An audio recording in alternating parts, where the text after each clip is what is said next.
Los geht's. Jo, eine Bank bietet sich an für Sideplanks. Ihr könnt euch abstützen, eine Hand hier und heben und senken. Wenn ihr die rechte Seite macht, natürlich die linke Seite auch. Weitere Möglichkeit auf der Bank.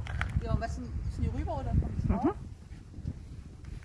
Ihr setzt euch an den Rand der Bank oder am Baumstamm und geht mit geradem Rücken ein bisschen tief, Bauchmuskulatur. Oder ihr könnt auch die Hände an den Kopf nehmen, gerader Rücken und im Wechsel Ellbogen und Knie zueinander, schräger Bauch.